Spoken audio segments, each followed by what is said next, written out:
Pagi Bapak Ibu semuanya. Sekali lagi selamat pagi. Ya, yang terhormat Bapak Kepala Sekolah, Bapak Isran, yang kami hormati Bapak Ibu guru dan staf TU yang sudah hadir pada pagi hari ini menjelang siang.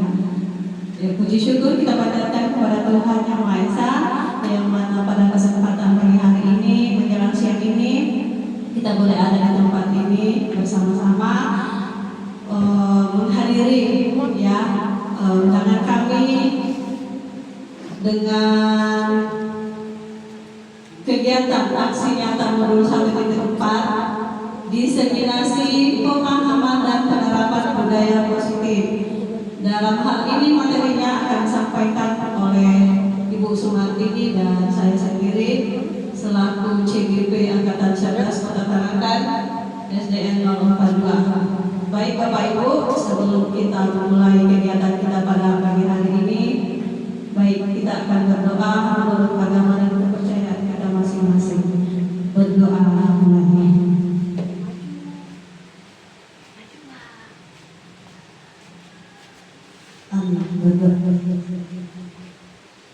Iya.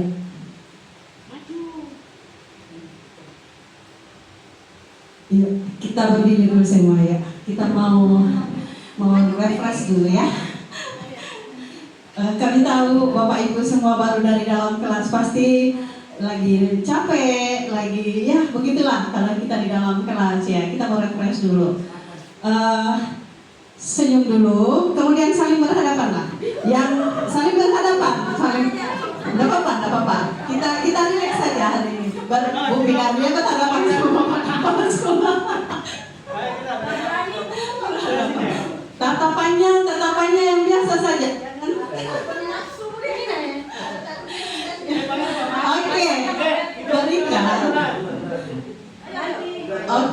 Berikan senyum kepada Bapak Ibu yang ada di depan. Senyum manis. Berikan senyum aja.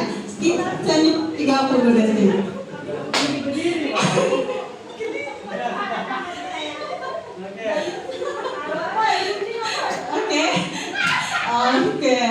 Oke. Terima kasih semuanya. Silakan duduk.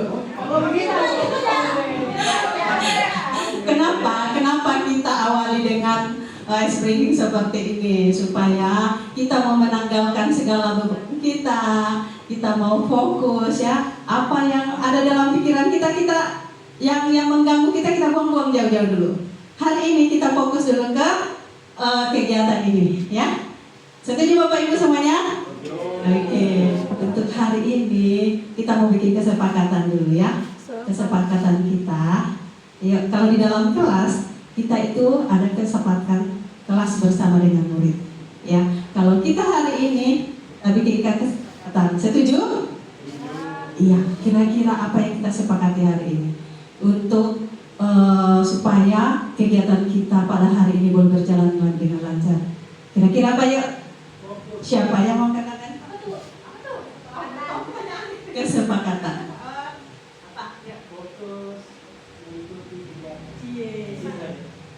Fokus mengikuti kegiatan. Fokus mengikuti kegiatan. Setuju Bapak Ibu? Oke, satu. Siapa lagi? Ada Bapak Ibu? Ayo. Mungkin masih ada yang lain? Kesepakatan kita pada hari ini. Supaya fokus, HP dimatikan semua. Oh iya. Terima kasih Bu Eni sudah mengingatkan. HP di silent. HP di silent supaya tidak mengganggu, supaya kita fokus. Sudah? Apa lagi? Masih ada?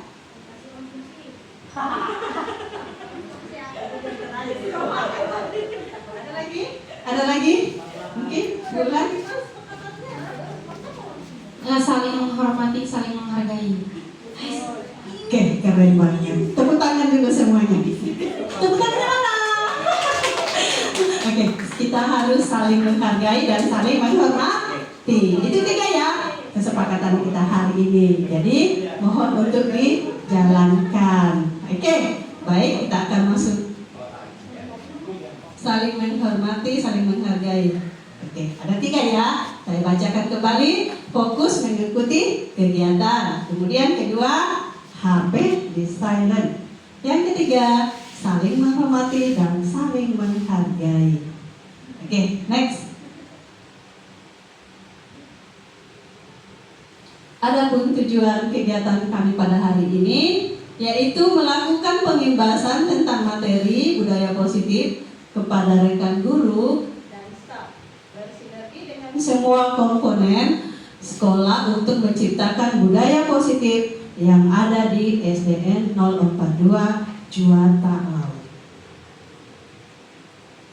Sebelum masuk ke kegiatan positif itu, seperti yang sudah kami dapatkan selama kurang lebih 2 bulan mengikuti CGP, ini yang paling dasar ini. Ini yang paling dasar, yaitu pendidikan Ki Hajar Dewantara. Kita tahu bahwa Bapak Ki Hajar Dewantara ini adalah seorang Bapak pendidikan. Ya, Bapak pendidikan. Jadi Ki Hajar Dewantara yang juga kita juluki sebagai Bapak pendidikan merupakan pencetus taman siswa yang juga melahirkan 3 semboyan filosofis, yaitu ini bahasanya indah, Ingarsa Sung Tulada, Ing Madya Mangun Karsa, dan Tuturi Handayani. 3 semboyan ini memiliki makna yang penting dan mendalam bagi pendidikan di Indonesia dan masih terus digaungkan hingga kini. Semboyan ini masih terus menjadi pedoman bagi para guru dan dalam melaksanakan tugas-tugasnya. Apa saja makna mendalam dari 3 semboyan tersebut? Kita akan melihat. Semboyan yang pertama yaitu Ingarsa Sung Tulada. Jika diartikan adalah di depan memberikan teladan atau contoh, maknanya adalah sebagai seorang guru, seorang pendidik, seorang pemimpin perlu menjadikan dirinya sebagai contoh bagi muridnya dan orang-orang yang ada di sekitarnya. Nah, ini adalah tugas penting bagi kita sebagai seorang pendidik. Bagaimana kita memberikan contoh yang baik kepada peserta didik kita. Kita harus percaya bahwa kita semuanya dia adalah pendidik-pendidik yang baik. Kita adalah patut dicontoh oleh siswa kita. Contohnya, jangan sampai kita berkata kepada siswa kita, kamu tidak boleh telat untuk ke sekolah, sedangkan kita sendiri telat. Ya, jadi itu. Jadi kita harus memberikan contoh yang baik. Jangan kita bilang jaga kebersihan, sedangkan kita tidak menjaga kebersihan. Kita harus memberikan contoh kepada anak-anak kita. Oke. Ing Madya Mangun Karsa. Ini adalah semboyan kedua. Semboyan ini diartikan sebagai seorang guru, pendidik, pemimpin yang mampu memberikan semangat di tengah-tengah murid, mampu menempatkan dirinya sebagai pemimpin yang terus menebarkan semangat kepada sekitarnya. Selain itu, dirinya mampu mengajarkan kreativitas dan inovasi agar murid-muridnya semakin terinovasi dan kreatif. Ini tugas kita sebagai seorang guru. Yang kedua yaitu kita harus semangat di tengah-tengah murid kita, semangat untuk kita memberikan motivasi kepada siswa kita. Tuturi Handayani. Tuturi yang dapat diartikan sebagai mengikuti dari belakang, dan Handayani yang dapat diartikan sebagai memberikan semangat. Jadi Tuturi Handayani menjadi seorang yang terus-menerus memberikan dorongan semangat bagi orang lain. Kalau kita sebagai pendidik, kita selalu memberikan semangat dan dorongan kepada siswa kita, ya. Supaya apa? Supaya siswa kita terus termotivasi menjadi manusia yang lebih cerdas, berakhlak serta berkompeten di bidangnya. Jadi tugas kita mendorong siswa kita, ya. Jangan kita jenuh-jenuh untuk melakukan ini. Oke, next. Filosofi Ki Hajar Dewantara, pendidikan adalah tuntunan bagi seluruh kekuatan kodrat yang ada pada anak-anak agar mereka sebagai manusia dan sebagai anggota masyarakat dapat mencapai keselamatan dan kebahagiaan yang setinggi-tingginya. Ini menurut Ki Hajar Dewantara. Ki Hajar Dewantara juga menyampaikan pemikiran filosofinya tentang pendidikan yang terdiri dari 6 hal, yaitu menuntun, kodrat alam dan kodrat zaman, budi pekerti, bermain, berhamba pada anak, dan analogi petani. Kita lihat tentang kata berhamba, bukan berhamba bagaimana ya dengan siswa kita, tetapi itu artinya kita betul-betul berpusat kepada peserta didik kita. Kemudian proses menuntun dilakukan dengan memperhatikan kodrat alam dan kodrat zaman anak tersebut. Kodrat alam merupakan kondisi anak sejak lahir yang dipengaruhi kultur, budaya, dan lingkungan tempat anak berbeda. Kemudian kodrat zaman adalah perubahan yang selalu terjadi dari waktu ke waktu. Anak berhak mendapatkan pendidikan dengan cara yang sesuai dengan kodrat alam dan kodrat zamannya sendiri. Oleh karena itu, guru harus senantiasa mengembangkan kompetensinya agar dapat selaras dengan perubahan dan perkembangan zaman, sehingga dapat menciptakan pembelajaran yang menyenangkan di sekolah maupun di dalam kelas kita. Proses pembelajaran dilakukan dengan menyenangkan, seperti bermain agar ilmu dapat diserap anak secara lebih kekal. Ya, seperti di dalam kelas kita, khususnya di kelas rendah, kita belajar sambil bermain itu menyenangkan sekali buat anak-anak. Misalnya dalam pembelajaran matematika, misalnya lompat tali ya. Lompat tali dengan secara tidak langsung kita sudah mengajari matematika di situ, karena kita suruh mereka untuk berhitung berapa kali kamu dapatkan ketika kamu lompat. Itu bermain sambil belajar ya. Dan masih banyak permainan-permainan yang bisa dipakai ketika kita hubungkan dalam pembelajaran ya.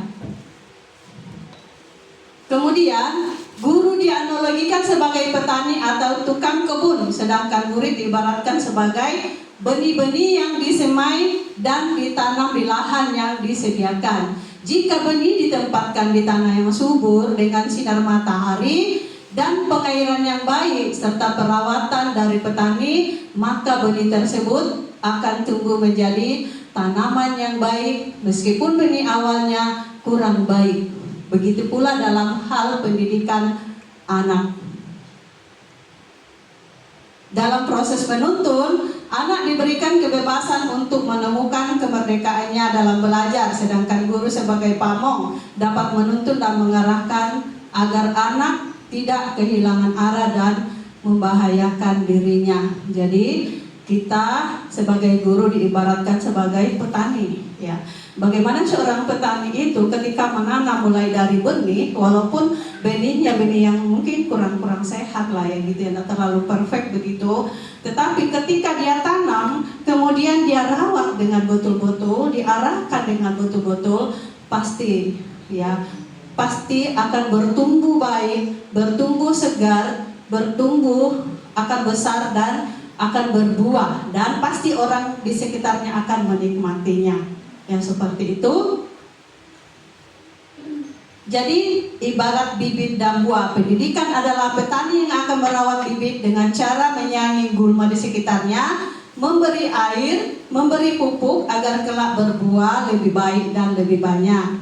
Namun petani tidak mungkin mengubah bibit jambu menjadi buah anggur. Tidak mungkin ya Bapak Ibu.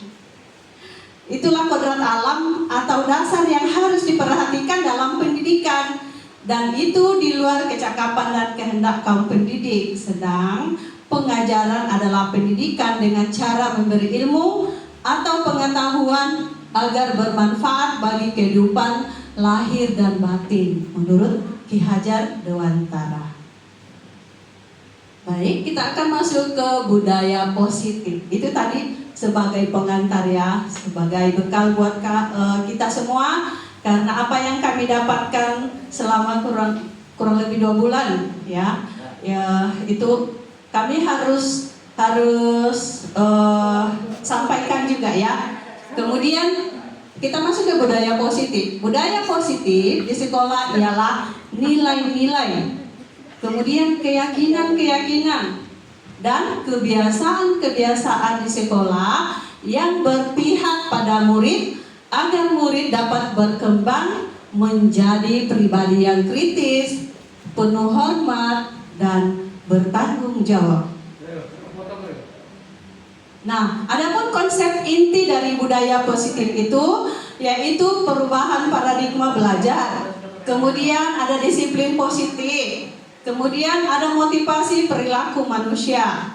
Kemudian kebutuhan dasar, profesi kontrol restitusi, kemudian keyakinan kelas dan segitiga restitusi. Nah, nanti ini bagian-bagian ini saya akan berbagi dengan rekan saya, Ibu Sumartini, untuk menyampaikan materinya nanti. Oke? Yang pertama, pembelajaran dengan paradigma baru. Pembelajaran dengan paradigma baru merupakan pembelajaran yang dirancang berdasarkan prinsip pembelajaran berdiferensiasi, sehingga peserta didik belajar sesuai dengan kebutuhan dan tahap perkembangannya untuk mewujudkan profil pelajar Pancasila. Nah, ini sering sekali kita dengarkannya, masalah pembelajaran berdiferensiasi, karena di dalam kurikulum Merdeka ini perlu kita lakukan sebagai guru atau sebagai wali kelas dalam kelas kita. Ya, kita harus memperhatikan kebutuhan murid kita, apa yang menjadi kebutuhan murid kita, pembelajaran apa yang harus kita berikan kepada mereka, karena setiap anak itu dilahirkan tidak sama ya, berbeda-beda, karakternya berbeda, cara tangkapnya dalam belajar juga berbeda. Jadi disitulah kita melakukan pembelajaran berdiferensiasi kepada siswa kita dasarkan profil pelajar Pancasila. Tuh, ada lagunya tuh.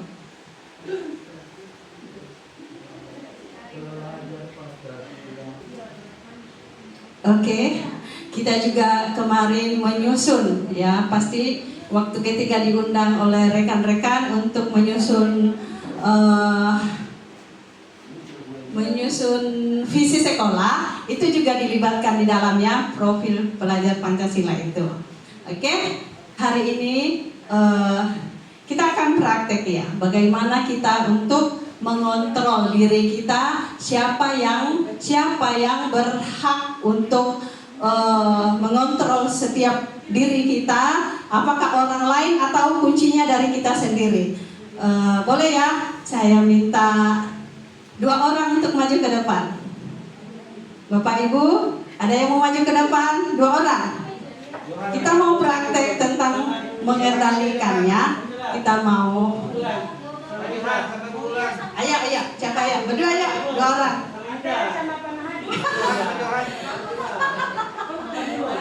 Ayo berani. Kalau anak murid kita itu disuruh ke depan berani, senang tak kita? Senang.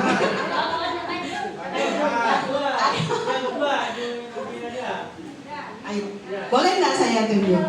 Ayah, boleh. Asik. 1 orang lagi ya, Ibu Narasikin. Kalau tahun lalu kayaknya ada nih, saya ingat tuh. 1 orang yuk, yang. Ayo, 1 orang lagi.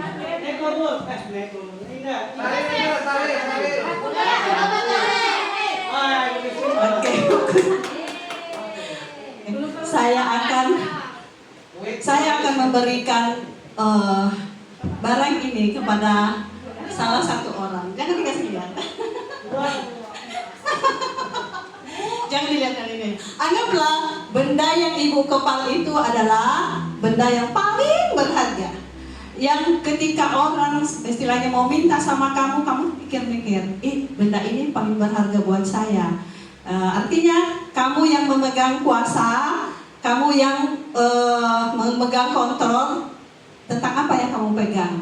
Jangan kamu kena dengan rayuan, dengan marah mintanya, atau menggelitik, atau mengintimidasi, menghardik, membujuk, pokoknya itu kan tergantung dari kamu. Oke, boleh dipraktek ya, kita perhatikan bersama-sama.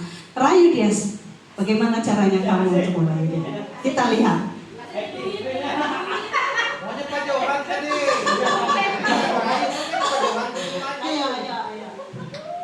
Kamu boleh merayu dia.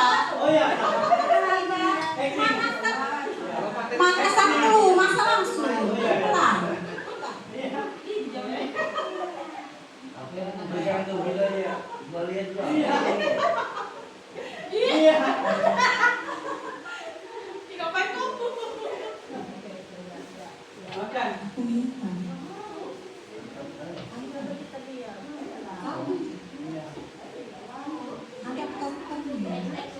Aku kasih tahu. Nonton. Oh, nonton.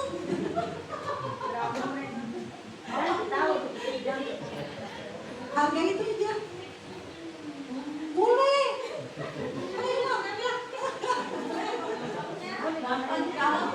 Gampang dirayu.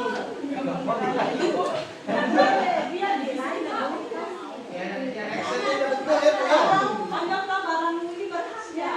Dikasih. Dia dirayu bagaimana pun ya. Ibu, Dia dipaksa. Dilihat aja ya.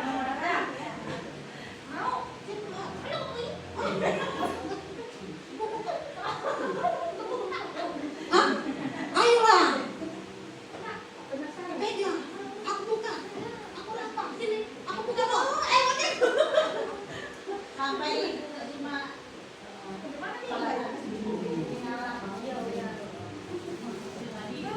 Ayo kasih aku. Ayo, ibu nih jahat.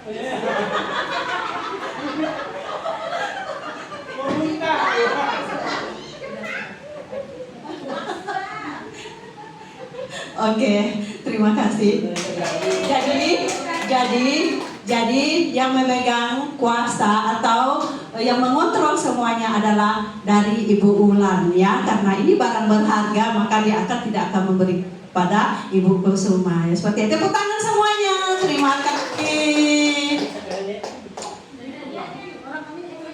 Nah, pertanyaan pertama dan kedua bervariasi ya, antara yang bersedia membuka dan yang tetap bertahan menutup kepalan tangannya. Tadi Ibu Ulan mengepal terus ya, kemudian Bu Kusuma dengan rayuannya, dengan dia marah mau membuka kepalan itu tetapi tidak terbuka ya.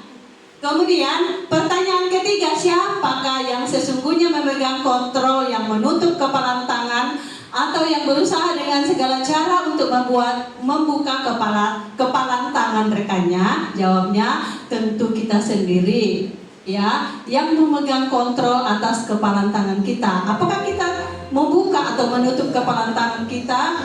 Itu bergantung pada diri kita masing-masing sesuai dengan kebutuhan dasar kita saat ini ya. Itu kita sendiri yang mengontrolnya itu.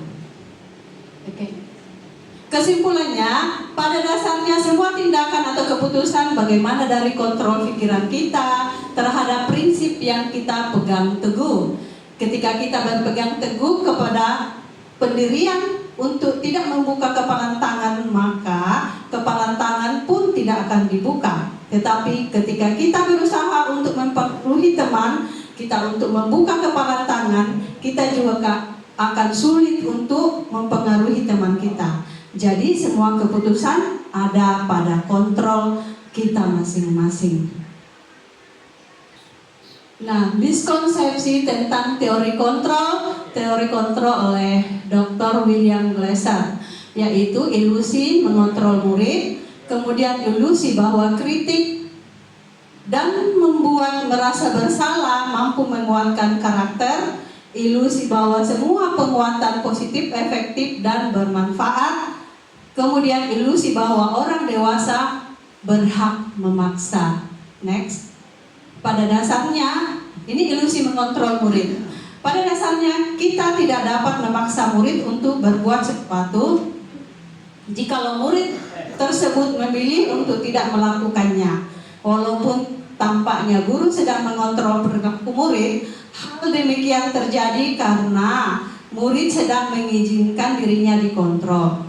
Saat itu bentuk kontrol guru menjadi kebutuhan dasar yang dipilih murid tersebut. Teori kontrol menyatakan bahwa semua perilaku memiliki tujuan, bahkan terhadap perilaku yang tidak disukai pun ada tujuannya, ya. Kemudian ilusi bahwa kritik dan membuat orang merasa bersalah dapat menguatkan karakter. Menurut Dr. William, menggunakan kritik dan rasa bersalah untuk mengontrol murid menuju pada identitas gagal. Mereka belajar untuk mereka merasa buruk tentang diri mereka. Mereka mengembangkan dialog diri dan yang negatif. Kadangkala sulit bagi guru untuk mengidentifikasi bahwa mereka sedang melakukan perilaku ini karena seringkali guru cukup menggunakan suara halus untuk menyampaikan pesan negatif. Ilusi bahwa semua penguatan positif efektif dan bermanfaat menurut Dr. William. Penguatan positif atau bujukan adalah bentuk-bentuk kontrol. Segala usaha untuk mempengaruhi murid agar mengulangi suatu perilaku tertentu adalah suatu usaha untuk mengontrol murid tersebut dalam jangka waktu tertentu. Kemungkinan murid tersebut akan menyadarinya dan mencoba untuk menolak bujukan kita, atau bisa jadi murid tersebut menjadi tergantung pada pendapat sang guru untuk berusaha. Kemudian ilusi bahwa semua penguatan positif efektif dan bermanfaat. Banyak orang dewasa yang percaya bahwa mereka memiliki tanggung jawab untuk membuat murid-murid berbuat hal-hal tertentu. Apapun yang dilakukan dapat diterima selama ada sebuah kemajuan berdasarkan sebuah pengukuran kinerja. Pada saat itu pula orang dewasa akan menyadari bahwa perilaku memaksa tidak akan efektif untuk jangka waktu yang panjang, dan sebuah hubungan permusuhan akan terbentuk jika dilakukan. Nah, ini ada mengubah paradigma stimulus respon ke pendekatan teori kontrol. Stimulus responnya realitas atau kebutuhan kita sama, tapi menurut teori kontrol realitas atau kebutuhan kita berbeda. Ya. Kemudian semua orang melihat yang sama. Menurut teori kontrolnya setiap orang memiliki gambaran berbeda. Kemudian kita mencoba mengubah orang agar berpandangan sama dengan kita. Teori kontrol, kita berusaha memahami pandangan orang lain tentang dunia. Kemudian berperilaku buruk terlihat sebagai suatu kesalahan. Teori kontrolnya semua perilaku memiliki tujuan.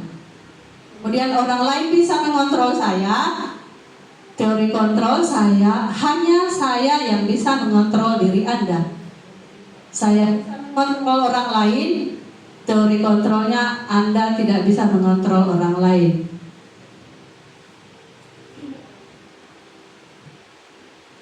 Kemudian makna disiplin. Dalam rangka menciptakan lingkungan positif, salah satu strategi yang perlu kita tinjau kembali adalah penerapan disiplin di sekolah kita ini di SD 042. Apakah telah efektif?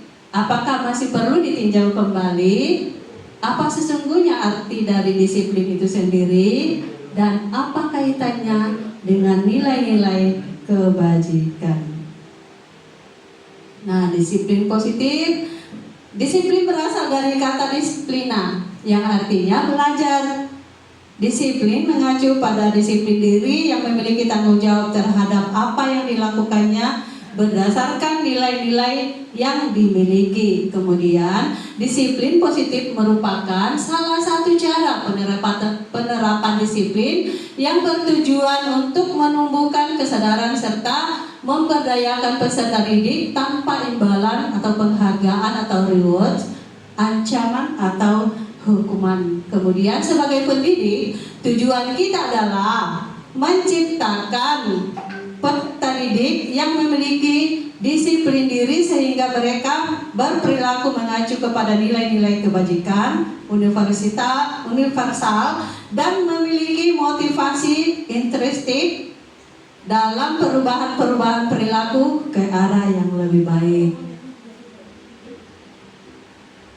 Terus nilai-nilai kebajikan adalah sifat-sifat positif murid manusia yang merupakan tujuan mulia yang ingin dicapai setiap individu. Nilai-nilai tersebut bersifat universal dan lintas bahasa, suku, agama maupun latar belakang. Nah, ini profil pelajar Pancasila. Setiap kita guru mengetahui sudah ini ya, profil Pancasila itu apa yang terkandung di dalamnya, yaitu beriman bertakwa kepada Tuhan Yang Maha Esa, berkebinekaan global, gotong royong, mandiri, bernalar kritis dan kreatif. Tadi juga kita sudah menyanyikan ini. Kemudian Ibu Primary Years Program atau PYP, toleransi, rasa hormat, integritas, mandiri, menghargai, antusias, empati, keingintahuan, kreativitas, kerjasama, percaya diri, dan komitmen. Kemudian keterampilan hidup atau life skill, yaitu dapat dipercaya, lurus hati atau jujur, pendengar yang aktif, tidak merendahkan orang lain, memberikan yang terbaik dari diri. Oke, sebelum pergantian materi, saya Pagi. Bapak Ibu, saya lanjutkan yaitu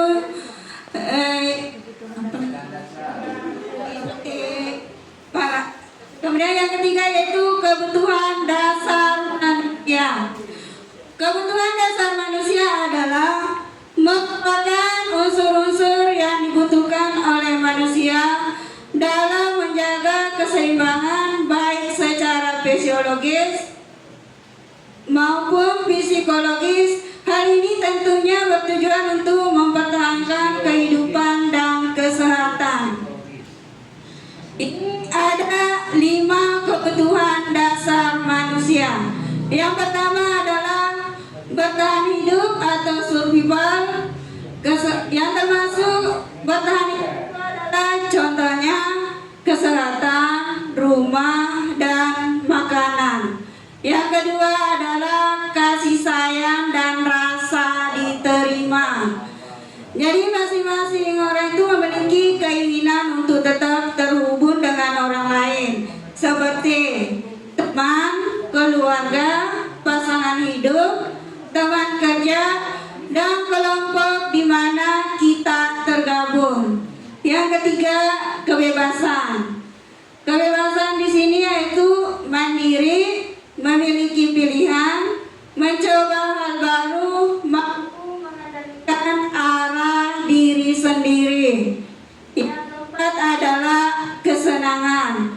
Contohnya bermain, humor, antusiasme, dan tertawa. Jadi ini tertawa adalah merupakan kebutuhan dasar kita. Yang terakhir adalah penguasaan.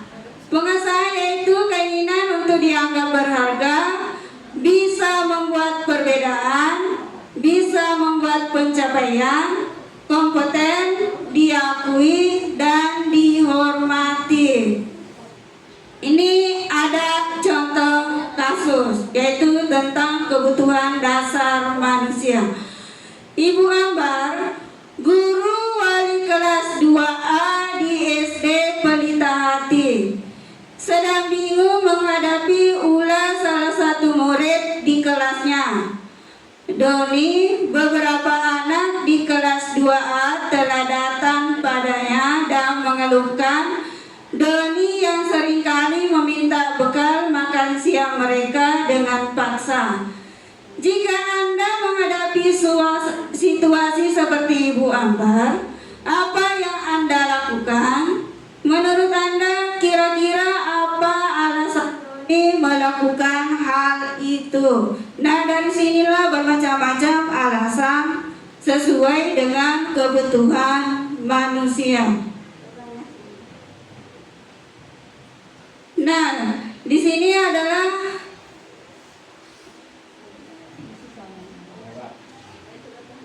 kebutuhan bertahan hidup.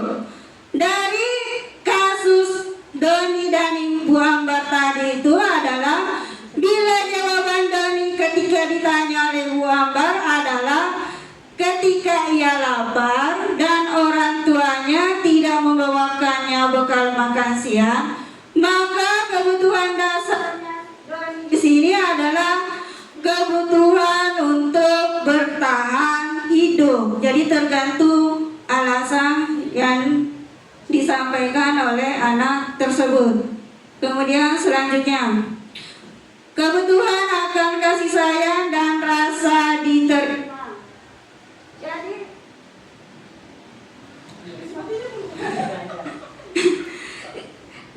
alasannya di sini Doni adalah menjawab bahwa mengambil bekal temannya karena dia merasa senang. Temannya jadi memperhatikan dia.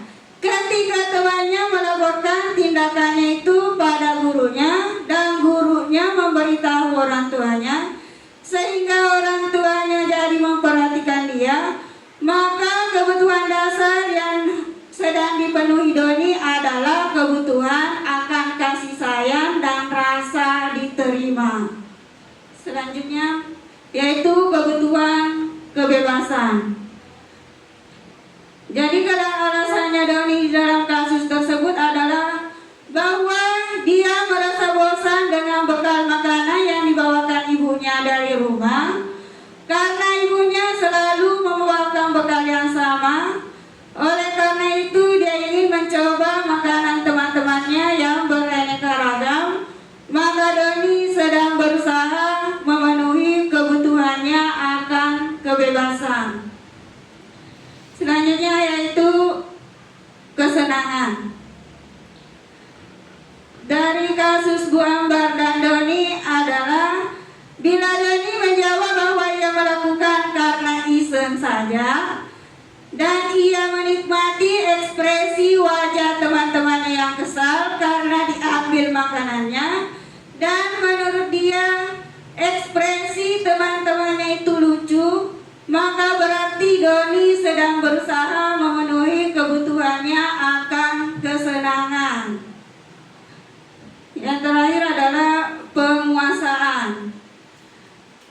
Dalam kasus Doni, apabila jawabannya Doni adalah dia merasa hebat karena temannya jadi takut dengan dia dan menuruti keinginannya, maka sebetulnya Doni sedang berusaha memenuhi kebutuhan dasarnya akan kekuasaannya. Nah, Bapak Ibu, pernahkah kita menghadapi kasus seperti Ibu Ambar dan Doni? Bapak Ibu pernah atau tidak? Sering. Nah, ini sering kita dapati di dalam kelas ada beberapa anak memiliki karakter untuk memenuhi kebutuhan dasar hidupnya. Jadi tentu kalau tidak menggali dengan cermat, kita tidak tahu apa kebutuhan yang dibutuhkan oleh anak tersebut. Kemudian selanjutnya, motivasi perilaku manusia. Motivasi perilaku manusia ini dibagi menjadi dua, yaitu motivasi ekstrinsik dan motivasi intrinsik. Motivasi ekstrinsik yaitu untuk menghindari hukuman atau ketidaknyamanan. Jadi di sini ada beberapa anak hanya melakukan kewajibannya untuk menghindari hukuman dari gurunya. Salah satu contoh mengerjakan tugas, yaitu mengerjakan tugasnya dengan tepat waktu. Salah satunya adalah menghindari hukuman dari gurunya. Yang kedua adalah untuk mendapatkan imbalan atau penghargaan dari orang lain. Sedangkan motivasi intrinsik yaitu untuk menjadi orang yang mereka inginkan dan menghargai diri sendiri dengan nilai-nilai yang mereka yakini. Dari kedua motivasi belajar 2 bulan ini ternyata saya tahu penghargaan itu dapat mematikan kreativitas anak-anak. Selama ini kita lakukan memberikan penghargaan kepada anak-anak ini ternyata bisa mematikan kreativitas anak-anak. Karena anak-anak itu melakukan sesuatu itu mengharapkan suatu imbalan. Jadi setelah tidak ada imbalan, anak-anak ini kurang semangat lagi dalam mengerjakan sesuatu. Jadi yang sering dilakukan itu yang termasuk adalah motivasi intrinsik. Kemudian selanjutnya ini ada hukuman, konsekuensi, dan restitusi. Hukuman itu adalah tidak terencana atau tiba-tiba. Murid tidak tahu apa yang akan terjadi atau dilibatkan, bersifat satu arah, berupa hukuman psikis atau fisik. Yang kedua adalah konsekuensi. Terencana atau disepakati sesuai peraturan, murid tetap dibuat tidak nyaman, sikap guru selalu memonitor murid. Yang ketiga yaitu restitusi. Ini adalah disiplin positif. Proses menciptakan kondisi bagi murid untuk memperbaiki kesalahan. Yang kedua adalah proses kolaboratif yang mengajarkan murid untuk mencari solusi sendiri. Nah, ini pernah sudah kami perhatikan kepada siswa kami. 5 posisi kontrol guru. Pelajar yang memiliki sikap kritis memiliki kemampuan untuk menggunakan analisis dan evaluasi untuk memproses informasi dan mengatasi masalah. Mereka mampu memfilter informasi, mencari hubungan, menganalisis, dan membuat kesimpulan berdasarkan informasi tersebut. Sikap ini juga melibatkan keterbukaan terhadap perspektif dan bukti baru dan membantu membentuk murid yang terbuka dan mampu menghargai pendapat orang lain. Nah, inilah 5 posisi kontrol guru. Yang pertama itu adalah sebagai penghukum, yang kedua adalah sebagai teman, yang ketiga adalah pemantau, yang keempat pembuat rasa bersalah, dan yang kelima adalah sebagai manajer. Ini ada contoh penerapan 5 posisi kontrol guru. Kasusnya adalah siswa datang terlambat ke sekolah. Nah, kalau kita mengucapkan kalimat, sana kamu ambil sampah dulu sebelum masuk kelas. Ini adalah kontrol guru sebagai penghukum. Kalau kita mengucapkan kalimat, sudah berapa kali ibu ingatkan kamu agar tidak datang terlambat? Kamu sudah membuat ibu kecewa. Ini adalah posisi kontrol sebagai pembuat rasa bersalah. Selanjutnya yaitu kamu sudah melanggar aturan sekolah atau kelas kita. Kamu tahu apa konsekuensinya. Ibu akan mencatat kesalahan kamu hari ini untuk bahan perbaikan kamu di kemudian hari. Ini adalah posisi kontrol sebagai pemantau. Kemudian yang keempat yaitu kali ini ibu mau maafkan kamu, tapi lain kali jangan datang terlambat lagi ya. Ayo dong bantu ibu ya. Ini posisi kontrol sebagai teman. Kemudian terakhir adalah apakah kamu tahu kesalahan yang sudah kamu lakukan? Bagaimana cara kamu memperbaiki kesalahan tersebut? Itu adalah posisi kontrol kita sebagai manajer. Ini ibu saya mau tanya dulu bapak ibu. Kalau yang pernah melakukannya bisalah menjawab atau angkat tangan. Posisi kontrol yang selama ini kita lakukan kepada siswa kita, posisi kontrol yang mana? Dari kelima itu yaitu penghukum, pemantau, teman, merasa bersalah, dan sebagai manajer. Nah, posisi kontrol yang manalah sering dilakukan kepada siswa kita? Yang rata-rata dilakukan.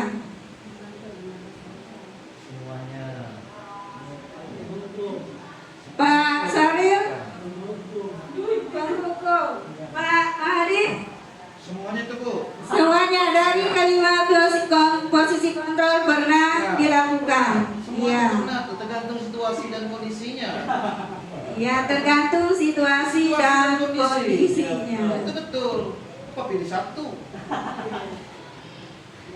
Nah, sekarang kita buktikan dulu.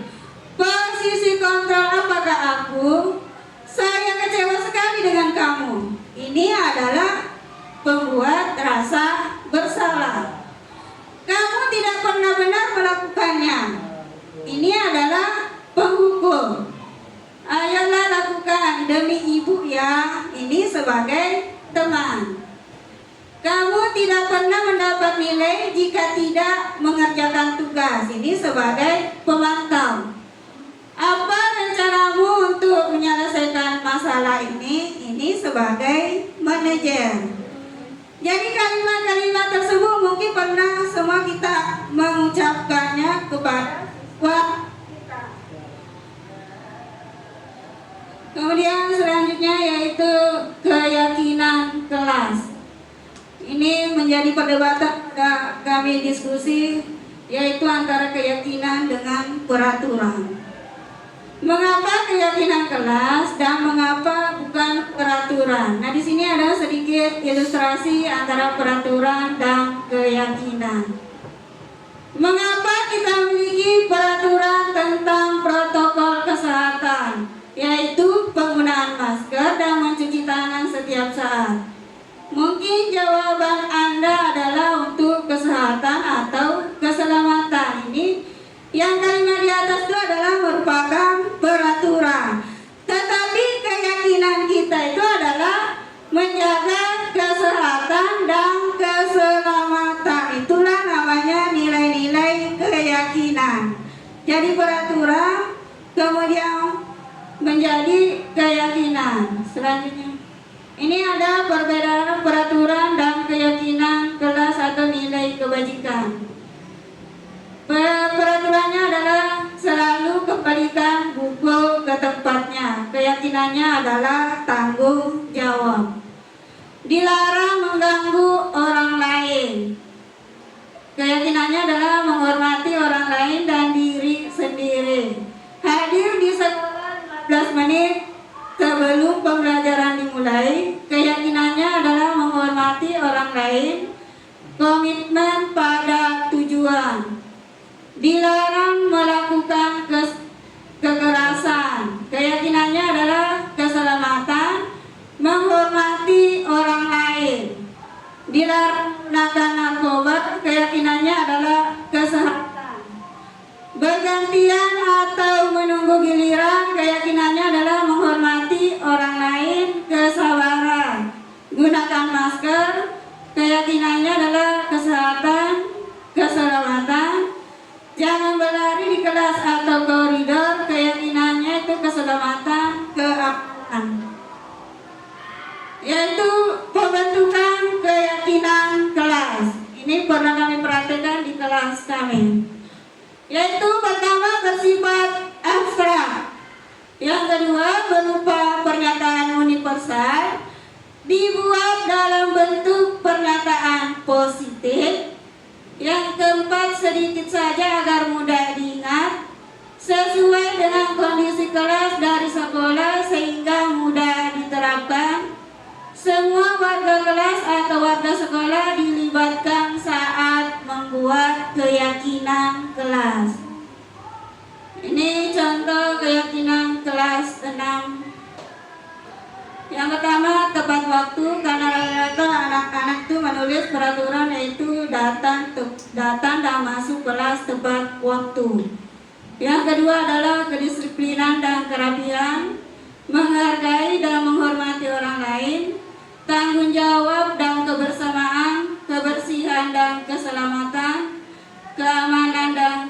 ketertiban, kesantunan berbahasa, kepedulian, dan empati. Nah, sebelum saya lanjut ke segitiga restitusi, kami ketahui atau Bapak Ibu ketahui, sebelum membuat keyakinan kelas, terlebih dahulu sekolah membuat keyakinan sekolah. Jadi semua warga sekolah membuat dulu keyakinan sekolah. Setelah keyakinan sekolah dibuat, kemudian disosialisasikan kepada orang tua siswa.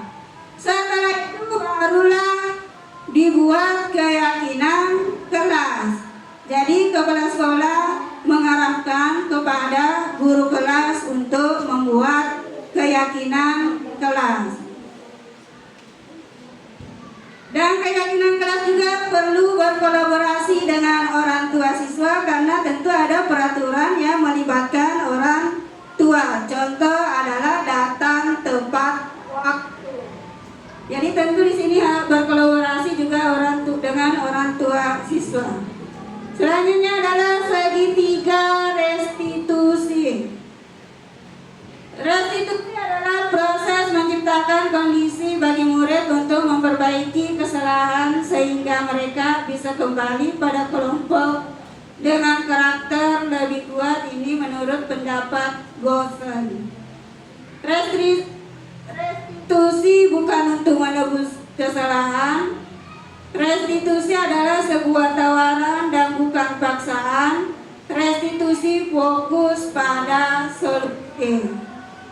Ini ciri-ciri restitusi yang membedakan dengan program disiplin lainnya.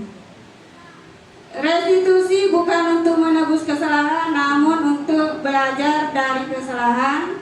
Yang kedua, memperbaiki hubungan. Yang ketiga adalah tawaran, bukan paksaan. Yang keempat, menuntut untuk melihat ke dalam diri. Yang kelima, mencari kebutuhan dasar yang mendasari tindakan. Yang keenam adalah cara yang paling baik. Yang ketujuh, fokus pada karakter bukan tindakan. Yang kedelapan adalah menguatkan. Yang kesembilan, fokus pada solusi. Yang kesepuluh adalah mengembalikan murid yang berbuat salah pada kelompoknya. Segitiga restitusi adalah suatu proses dialog yang dilakukan guru terhadap siswa agar dapat menghasilkan siswa yang mandiri dan bertanggung jawab. Dan di sini segitiga restitusi ada 3. Yang pertama itu validasi tindakan yang salah, kemudian menstabilkan identitas. Yang ketiga adalah menanyakan keyakinan. Nah, segitiga restitusi ini yaitu posisi kontrol kita, yaitu sebagai manajer. Kemudian menstabilkan identitas. Berdasarkan prinsip membuat kesalahan adalah bagian dari proses pembelajaran. Ini kalimat menstabilkan identitas. Berbuat salah itu wajar. Tidak ada manusia yang sempurna. Ibu bapak tidak mau mencari siapa yang salah, tapi ibu bapak ingin mencari solusi dari permasalahan ini. Kamu berhak merasa begitu. Inilah kalimat yang diucapkan pada yaitu menstabilkan identitas. Kemudian yang kedua, validasi tindakan yang salah. Berdasarkan prinsip setiap perilaku berupaya memenuhi suatu kebutuhan tertentu. Kalimat yang diucapkan adalah, kamu pasti punya alasan mengapa melakukan hal itu. Padahal kamu bisa melakukan yang lebih buruk dari ini ya. Yang ketiga, kamu patut bangga karena telah melindungi sesuatu yang penting buatmu. Yang keempat, kamu melakukannya karena mempertahankan sesuatu yang penting bagimu. Yang terakhir yaitu menanyakan keyakinan atau mencari solusi. Jadi berdasarkan prinsip teori kontrol bahwa pada dasarnya kita dapat memunculkan motivasi secara intrinsik. Ini diingatkan kepada anak-anak setelah membuat keyakinan kelas, diingatkan apa keyakinan kelas kita, nilai-nilai apa yang telah disepakati bersama, seperti apa gambaran kelas yang ideal menurut kamu ingin menjadi orang seperti apa. Jadi kalau siswa kita berbuat kesalahan, yaitu ditanyakan terlebih dahulu dengan cara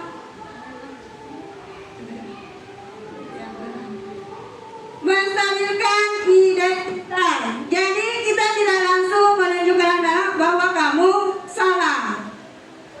Jadi kita memberikan dulu kalimat-kalimat, misalnya ibu juga pernah berbuat salah. Saya tidak ingin mencari kesalahanmu. Kemudian tetapi ibu ingin mencari solusi dari kesalahanmu. Itu. Kemudian yang kedua itu validasi tindakan salah. Jadi digalilah kesalahan anak tersebut. Kemudian diingatkan keyakinan kelas yang pernah disepakati. Kemudian selanjutnya ada contoh kasus. Selamat pagi, Nak Ali. Pagi Bu. Bagaimana keadaannya? Baik Bu. Sudah sarapan tadi sebelum ke sekolah? Tidak sempat ya Bu. Kenapa bisa? Itu bangun terlambat. Aduh, pasti kamu begadang ya semalam? Kira-kira begitu Bu. Kalau supaya tidak begadang, kita harus ngapain? Supaya tidak bangun telat, gitu. Kita harus ngapain dulu? Nggak tidur kali Ibu deh. Wih, itu namanya begadang lah. Kalau tidur. Tidurnya awal-awal kali Bu. Iya, itu salah satunya. Tidur awal supaya bangunnya tidak telat, Iya. supaya bisa sarapan. Ya, Ali ya. Ali tahu nggak? Ibu panggil Ali ke sini ngapain, untuk apa? Nggak tahu. Apa Bu? Gini Ali, kemarin temanmu yang bernama Amirah itu menangis. Nah, Ali belum tahu? Enggak. Dia menangis, katanya Ali mengejeknya karena ulangannya lebih rendah dari kamu. Apa betul? Nggak sengaja Bu. Cuma main-main aja itu. Iya, main-mainnya jangan keterlaluan ya nak ya. Maaf Bu. Ali tahu kan kesepakatan kelas, salah satu kesepakatan kelas kita itu apa? Iya Ayo Bu. apa? Salah satunya adalah tidak mengejek, orang lain. tidak mengejek teman atau orang lain. Tetapi ini Ali lakukan, ya kan? Ini sudah tidak termasuk dalam, berarti Ali sudah melanggar kesepakatan kelas kita, ya kan? Kemudian apakah Ali merasa bersalah tentang hal ini?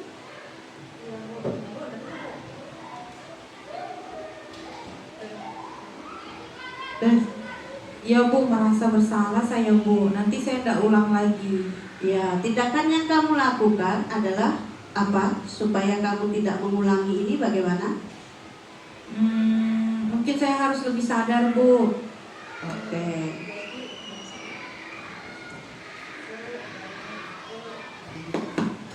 Dan minta maaf sama. Oke. Jadi nanti setelah dari sini, keluar dari ruangan ini, Ali jangan lupa ya minta maaf sama temannya. Oke. Terima kasih Ali. Terima kasih Bu Minaria sama Bu Indah. Tepuk tangan untuk keduanya. Ya, itulah tadi contoh segitiga restitusi yang dipraktekkan teman kita Bu Minaria sama Bu Indah. Baiklah, refleksi kita hari ini adalah perasaan senang sekali karena mendapatkan ilmu dan pengetahuan baru mengenai Kemudian saya paham bahwa menerapkan budaya sangat penting bagi kehidupan. Targetnya adalah menerapkan budaya positif pada diri saya terlebih dahulu. Nah, itulah refleksi kita hari ini. Jadi sama itu hampir sama. Nah, untuk selanjutnya sekian dari diseminasi kami berdua. Saya sebagai Sumartini dan Bu Linda Lelon. Apabila ada kesalahan, mohon dimaafkan dan diambil yang bermanfaat.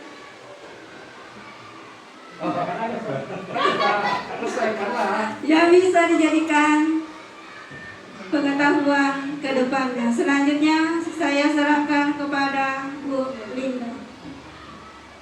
Ya, tepuk tangan untuk kita semua dulu. Ya, luar biasa hari ini ya. Kesempatan yang indah, kesempatan yang baik untuk kita boleh duduk bersama-sama untuk mengikuti kegiatan ini dalam mendiseminasikan kegiatan kami, yaitu budaya positif dari CGP Angkatan 11. Dan atas kehadiran kita semua, kami sangat mengucapkan banyak-banyak terima kasih. Kami mengucapkan banyak terima kasih dan jangan jenuh-jenuh ketika kami mengundang Bapak Ibu lagi ke depannya, karena pasti akan ada pertemuan lagi, entah itu dengan pribadi atau dengan seperti ini. Kami sangat mengharapkan kesiapan Bapak Ibu untuk mendukung kami sebagai CGP Angkatan 11 dari SD 042. Terahkan kepada Bapak Kepala Sekolah juga. Sekali lagi kami mengucapkan banyak terima kasih sudah meluangkan waktunya, sudah memfasilitasi kami dengan mengatur jadwal yang ada di dalam grup untuk membersamai kami pada siang hari ini. Dan terlebih kepada Bapak Ibu guru semua, kami mengucapkan banyak terima kasih. Biar apa yang kita lakukan pada siang hari ini boleh yang positif, seperti yang bilang Bu Tini tadi, bahwa biarlah hal-hal yang positifnya kita ambil, yang tidak artinya yang baiknya kita ambil dan kita lakukan, kita terapkan di dalam setiap kehidupan kita, terutama dalam kegiatan kita sehari-hari sebagai seorang pengajar atau pendidik, kita praktekkan dalam kelas kita. Mungkin itu saja yang dari kami berdua yang dapat kami berikan dan dapat kami implementasikan. Sekian dan terima kasih. Selamat siang.